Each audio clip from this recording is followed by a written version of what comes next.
Imagine a city reduced to rubble. Berlin, May 1945. The air hangs thick with the ghosts of battle, a landscape of skeletal buildings and cratered streets. Soviet soldiers, weary but victorious, pick their way through the ruins of the Reich Chancellery. They're looking for something, or rather, someone. But what they find is a doorway to a world no one was meant to see, a concrete underworld that would baffle the victors for decades. This is the story of Berlin's bunkers, a tale of concrete fortresses and desperate last stands. Secrets buried so deep they pulled the world's new superpowers into a shadow war right beneath the city's streets. To understand the mystery, we have to go back to the final, frantic days of the Third Reich. By early 1945, Berlin was a city under siege. The relentless roar of Allied bombers had been a daily soundtrack for years. Now the Red Army was at the gates. The battle for Berlin was a brutal, street-by-street fight. Amid this apocalyptic chaos, deep beneath the Reich Chancellery garden, lay This wasn't just some reinforced basement. Construction started in two phases. The initial Vorbunker, completed in 1936, the main, a much deeper and more fortified complex, finished in late 1944. It was a race against time, a final bastion for a collapsing empire. When Soviet troops finally breached the area, the scene they discovered was surreal. They descended into a silent, artificial world. The air was stale, thick with the smell of damp concrete, cigars, and desperation. Empty wine bottles and scattered papers littered the floors. It was a tomb, the final stage for the Tod-Murrung of Hitler's regime. But as the Soviets explored this concrete labyrinth, they realized it was more than just a shelter.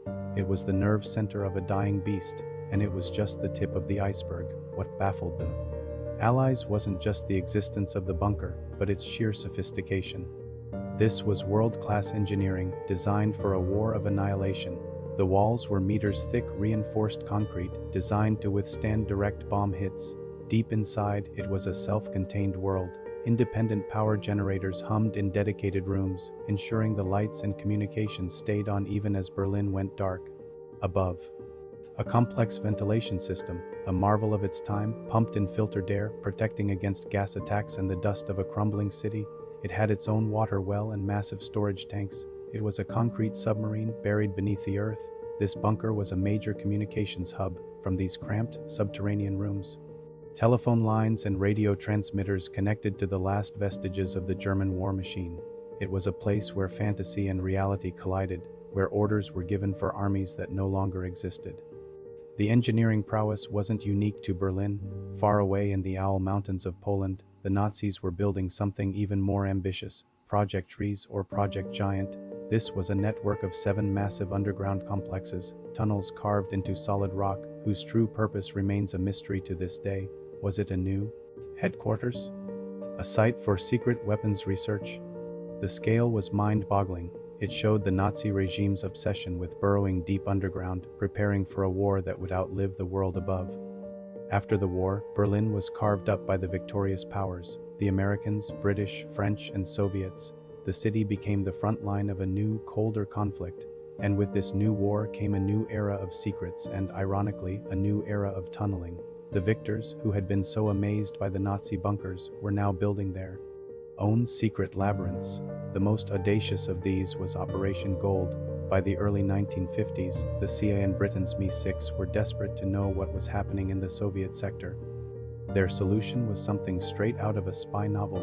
They decided to dig a tunnel from the American sector in Rudo, right under the border, to tap into the main communication cables of the Soviet military headquarters in Berlin-Karlshorst. The logistics were staggering. It was a massive construction project disguised as a U.S. Air Force radar station. They had to dig a vertical shaft nearly 20 feet deep and then a horizontal tunnel almost 1,500 feet long, all in total secrecy. The soil they excavated had to be removed without arousing suspicion, trucked away in the dead of night.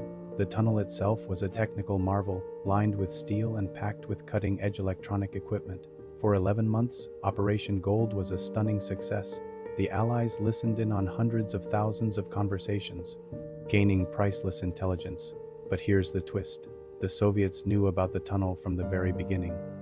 A British double agent named George Blake had informed the KGB before the first shovel even broke ground.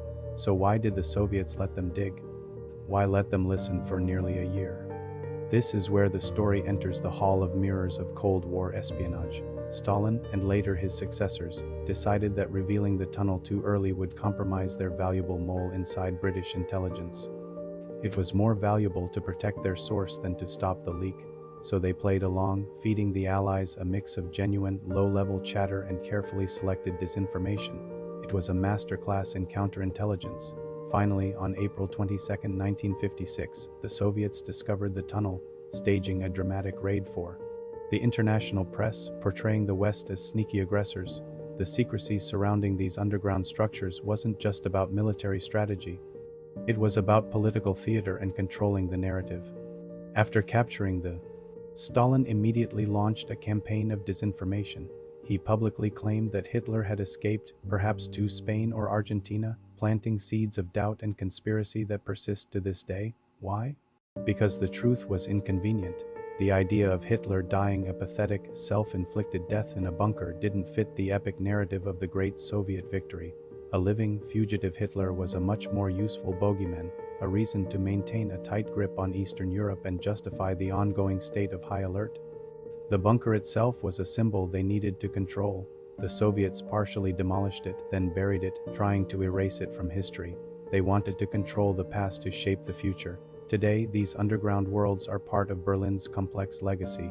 For decades, the lay forgotten beneath a parking lot and nondescript apartment buildings, a deliberate act of historical amnesia. Only in 2006 was a small, discreet sign put up to mark the spot.